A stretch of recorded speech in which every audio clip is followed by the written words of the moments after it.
Bonjour, bonsoir et bienvenue dans l'émission la plus demandée du paysage audiovisuel français devant le catch attack et la finale de la Coupe du Monde sur TF1 ou encore les Anges dans le Limousin, c'est le top du top. Je n'ai pas pu faire le top du mois d'avril ni celui du mois de mai à cause d'un énorme manque de temps entre mes études et le travail personnel. Pour compenser mon absence, je vous ai fait une magnifique vidéo sur l'event de League que vous pouvez retrouver sur la chaîne. Avant de reprendre, je rappelle vite fait le fonctionnement de l'émission. 5 classements, 4 top 5 et un top 10, revenant sur la prestation des catcheurs durant Raw, SmackDown Live et les pay-per-view qui se sont effectués durant tout le mois qui vient de s'écouler, en l'occurrence juin. On est reparti pour les tag teams pour le top 5 des meilleures équipes de la WWE en juin, c'est maintenant.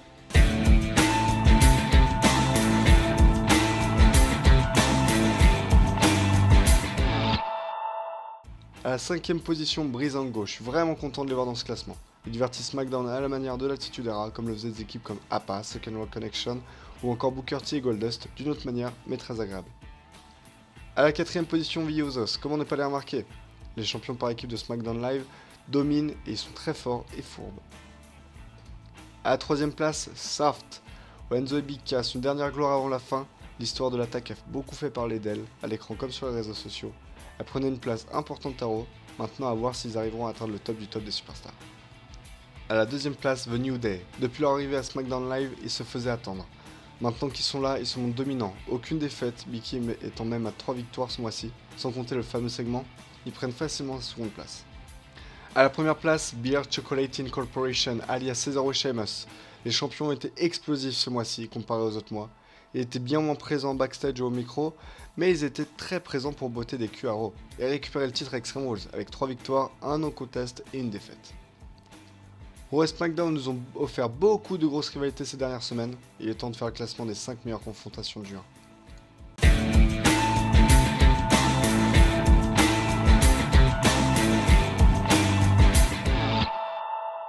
À la 5ème position, Edge et Styles vs Kevin Owens. La lutte pour le titre US est belle, deux des plus grands catcheurs s'affrontent dans des combats très bons mélangés au divertissement de WWE. Avec leur magnifique prestation Money in the Bank, les deux se détestent à la perfection.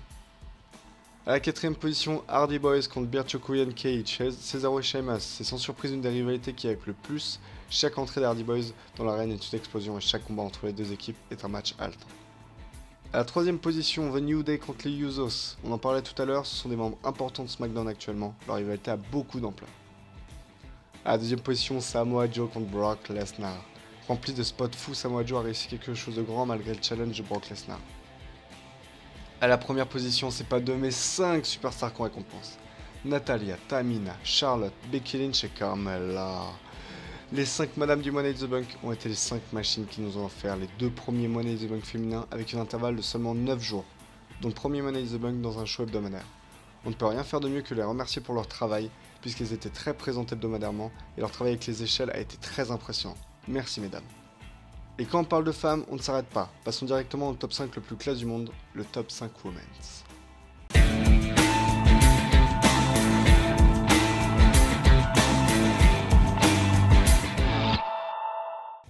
À la 5ème place, la place est partagée tout simplement parce que c'est impossible de les départager. Charlotte et Natalya, les deux femmes se sont beaucoup retrouvées et ont offert un beau spectacle durant ce mois de juin.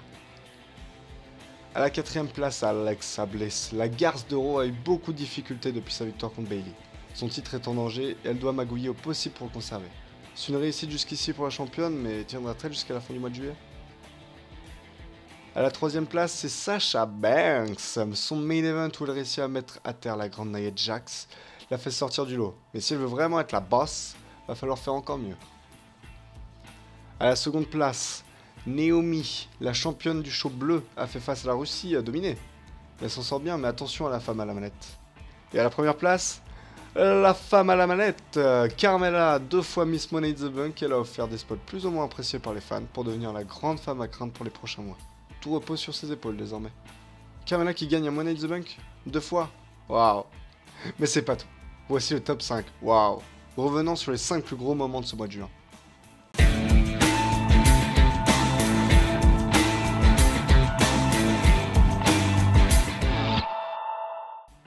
À la 5ème place, Samoa Joe porte sa coquina clutch à Paul Heyman en message à Brock Lesnar. Personne s'y attendait, ça a été un gros choc et un très bon départ pour la rivalité entre Lesnar et Joe. À la 4ème place, Big Cass est l'homme qui a attaqué Enzo et Big Cass. Enfin, il a fait semblant quoi. Mais le speech de Cass à Enzo qui verse sa petite larme, fan ou pas fan, c'était franchement fou. À la 3ème place, Carmella gagne le titre grâce à James Ellsworth. Je sais très bien, c'est une honte, c'est une aberration. N'empêche qu'en plus de faire parler de lui, ça a été très clairement un événement choquant. Et la WWE n'oubliera pas de rappeler qui a décroché la mallette féminine pour la première fois. À la 2ème place, Jeff Hardy effectue son Wish for in the Wind depuis le haut de la cage. Ce voyage dans le temps jusqu'en 2008 a fait plaisir à de nombreux fans de l'époque, mais surtout a fait briller les yeux des plus jeunes. Ce move était plus qu'un move extrême. C'est le rappel que Jeff Hardy est toujours des nôtres. À la 1ère place, Samoa Joe effectue son coconut clutch à Brock Lesnar. Ça ressemble beaucoup à la 5ème place, mais c'est pas pareil. Tout à l'heure on disait que c'était osé de s'en prendre à l'ami de Lesnar, mais s'en prendre à Lesnar lui-même, c'est impressionnant. De plus, la scène a fait beaucoup parler d'elle puisque Joe a trop bien effectué sa prise et Lesnar aurait eu le souffle coupé durant un bon moment. Un dernier message bien fort avant Great Balls of Fire. Messieurs dames, on entre enfin dans le vif du sujet. Le top 10 des superstars de ce mois de juin. Je vous préviens, vous risquez d'être très surpris ce mois-ci.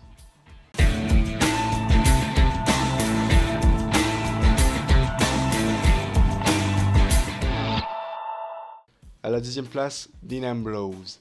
Aussi absurde que ça peut paraître, Ambrose est 10ème. Avec à son actif uniquement 3 défaites. Il a surtout été amené par son travail avec The Miz où il était très présent, et auquel nombreux sur les réseaux sociaux ont critiqué, mais surtout parlé de leur rivalité. À la 9ème place, Seth Rollins. On n'en a pas encore parlé jusqu'ici, mais sa rivalité avec Wyatt était un peu effacée. Pourtant, c'était rempli de bons spots, notamment avec la blessure à la joue de Rollins. Et il est quand même sur la première couverture de jeu de WWE 2K18.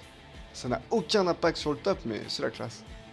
À la 8ème place, Baron Corbin, le Monsieur Money in the Bank qui est également Monsieur Spot Bagarre entre Sami Zayn et Shinsuke Nakamura. Le loup solitaire a adopté un véritable amour pour tabasser les gens. Et ça fonctionne bien puisque le voilà comme le possible futur champion de la WWE. Félicitations. À la 7ème place, Enzo Amore. Je vous ai dit qu'il y aurait des surprises. Sa rivalité avec son oppresseur inconnu, Hello Gallows et Anderson, et avec l'aide de Cass et du Big Show, le petit foufou à grande gueule, il a été très présent sur la ligne comme dans les backstage de Raw. Difficile de ne pas l'ajouter.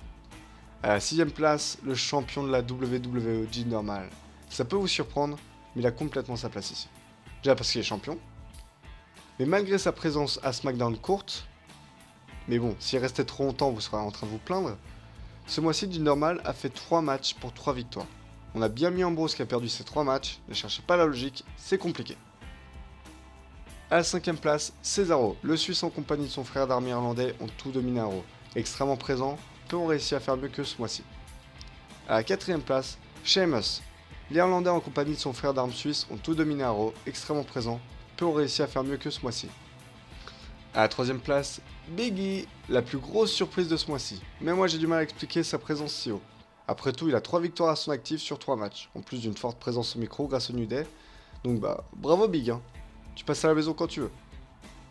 À la 2ème place, The Awesome One, The Miz, prend la 2ème place sans grande surprise. Très présent in ring comme en backstage, c'est la superstar la plus présente à la WWE ce mois-ci, en plus d'être couronné champion intercontinental et d'être rejoint dans sa tournée par Curtis Axel et Bo Dallas. À la 1ère place, Samoa Joe, pour les événements cités tout à l'heure. Pour ses matchs, pour la surprise d'avoir gagné à Extreme Rules et d'avoir montré à tout le monde qu'il méritait sa victoire devant 4 des plus gros catcheurs d'Euro. Samoa Joe est clairement le monsieur de ce mois de juin. 3 matchs, 3 victoires, 4 segments in-ring, 2 segments backstage, les statistiques parlent d'elles-mêmes. C'est ainsi que se termine ce top du mois de juin. Le top superstar a été assez fou, mais peu de superstars solo ont vraiment montré quelque chose ayant de quoi se départager. Excepté Samoa Joe et The Miz, les 8 autres catcheurs étaient vraiment tous très serrés dans le classement. Beaucoup de choses dans ce mois de juin avec le Money in the Bank et la rivalité de Joe Lesnar. Le mois prochain, on se retrouve pour retrouver la prestation des superstars de la WWE après 5 shows hebdomadaires et les pay-per-view Great Balls of Fire et Battleground. On se retrouve le vendredi 4 août pour le top du mois de juillet. Si le concept vous a plu, n'hésitez pas à le partager dans les commentaires en laissant un petit j'aime. Si ça ne vous a pas plu, n'hésitez pas à le dire dans les commentaires et à laisser un petit j'aime. Vos messages comptent. Et le top du top espère vous faire plaisir en continuant de dévoiler les hommes et les femmes les plus puissantes de la WWE. C'était Melvin pour vous servir. Ciao. Everything changes.